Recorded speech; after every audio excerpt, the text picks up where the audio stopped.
I realized a while back that I had gone through a process when I was in my 20s that was akin to something Descartes did. I'm not trying to compare myself to Descartes,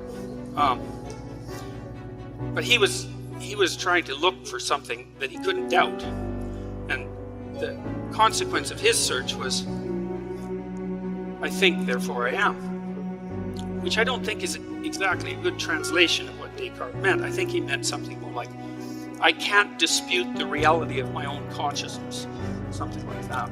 And that's good. That isn't where I got to in my contemplations.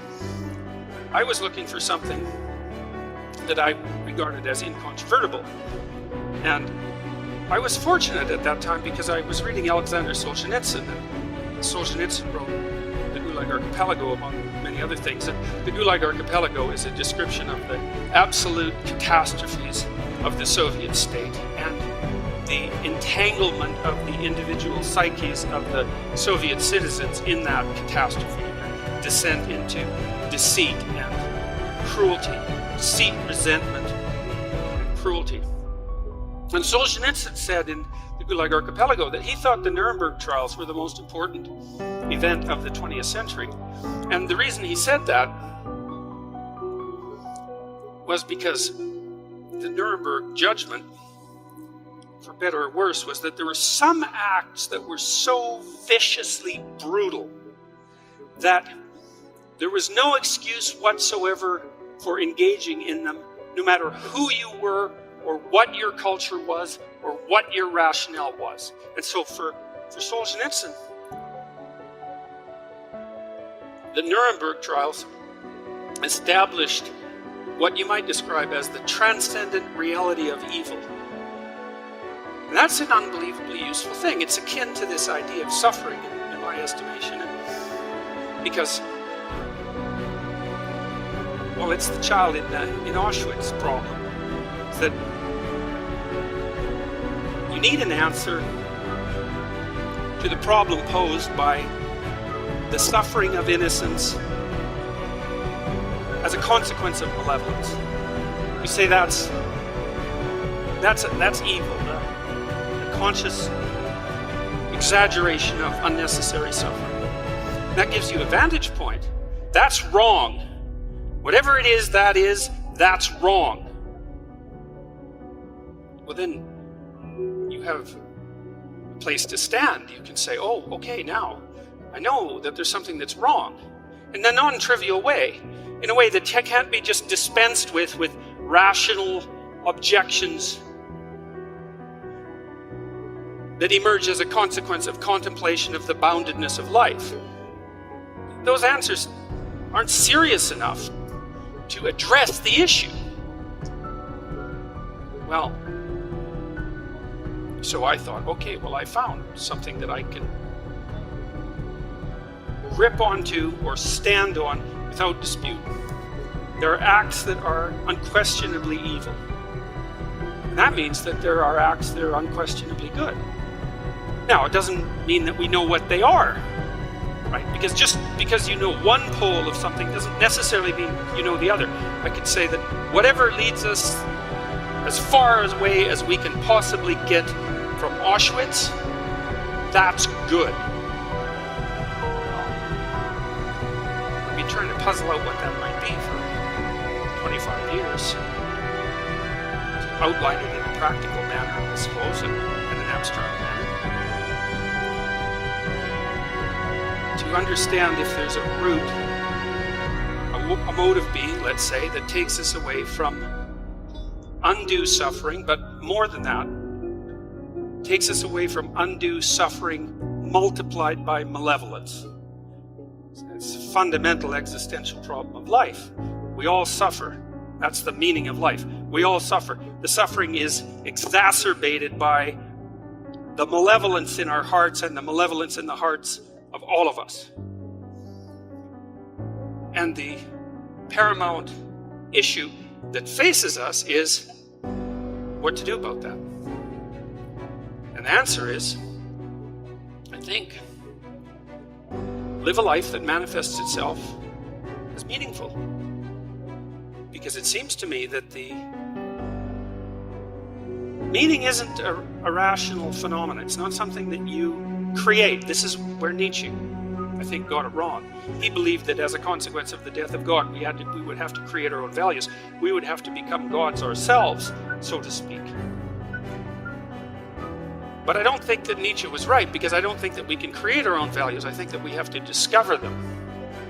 And I think that what we discover are eternal values. And I think that the eternal values that are discoverable are precisely the values that lead us away from the pathway to perdition that was characterized by places such as Auschwitz. And I also think that we all know this. Now, it's not that we can't question it, because we can question it, but the questioning is in some sense beside the point, like the person objecting to the grandeur of Beethoven's Ninth by pointing out that it's going to end. The questioning is beside the point. It's missing the point.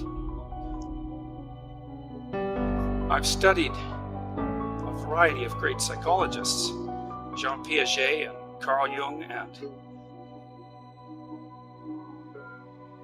Freud and Carl Rogers, many of the great 20th century clinicians. And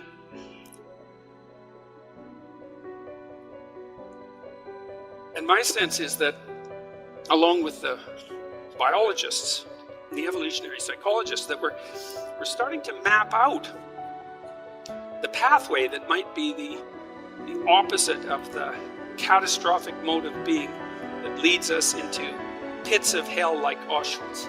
And that there's something genuinely real about it. Like, seriously real. Metaphorically real and literally real. Both at the same time. That the instinct to meaning that you experience, for example, when you listen to something great, that experience of meaning that overcomes you, isn't some epiphenomena. It's not some mere reflection of some more fundamental process, but that which is more fundamental than anything else. You say, well, you can't deny that pain is real and suffering is real, and you can't deny that suffering induced by malevolence is the worst of all possible sufferings. Those are all undeniable as far as I'm concerned. Those are all meanings of life. And they're real enough so that if you encounter them, like if you encounter true malevolence, the probability that you'll walk away from it unscathed is very, very low. It will damage you psychophysiologically, and you might never recover.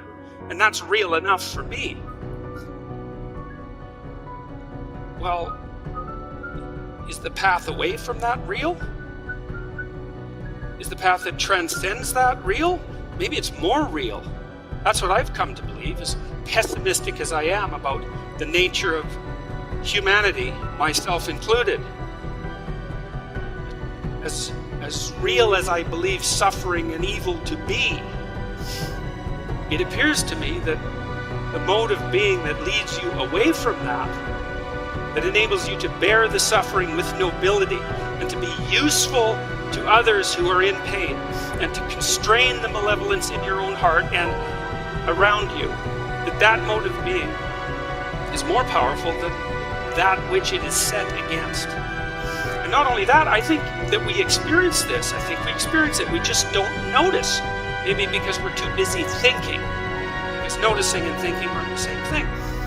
We see in our own lives when we're engaged in something deeply meaningful. Music is the best pathway to that, I think. It's the most rapid and indisputable pathway to that.